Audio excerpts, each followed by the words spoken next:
শিক্ষা হয়েছে। আমাদের প্রিয় নেত্রী 6 বছর জেল কেটেছেন। আমাদের প্রিয় নেতা তারেক রহমান মিথ্যা মামলায় দেশান্তরিত হয়েছেন।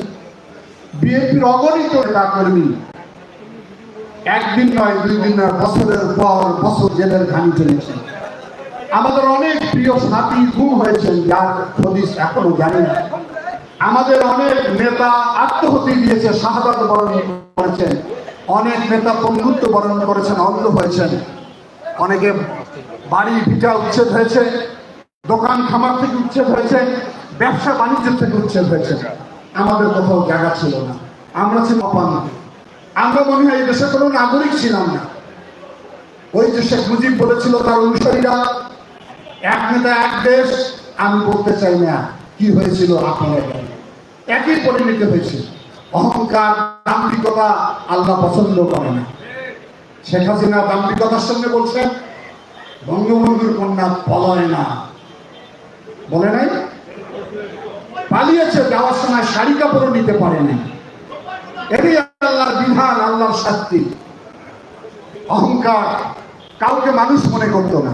খালেদা জিয়া তারেক রহমান সম্পর্কে এত অশ্লীল, এত অশ্রদ্ধ, অপমানসূচক উনি কথা বলতেন। আমাদের প্রিয় নেত্রীকে দেখেন, 6 বছর জেল থেকে সাংবাদিক ওনাকে জিজ্ঞাসা করছে, শেখ হাসিনার নামটা পর্যন্ত উচ্চারণ করে নাই। এখানেই শেখ হাসিনা খালেদা জিয়ার তুলনা, তফা।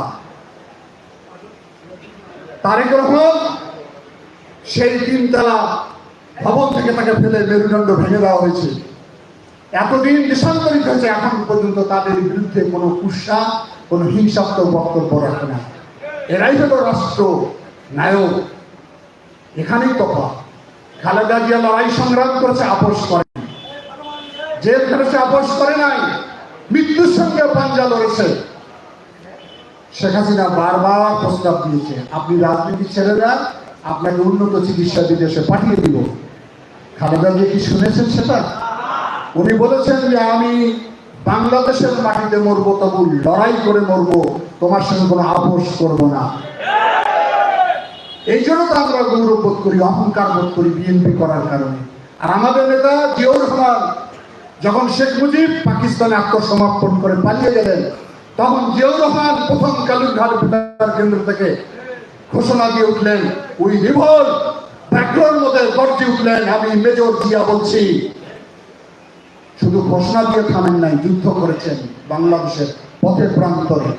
সে কারণেই তো আমরা মনে করি, আমরা যারা বিএনপি করি, আমরা সবচেয়ে বেশি দেশপ্রেমিক এবং সবচেয়ে দেশের মায়াবী বিএনপি।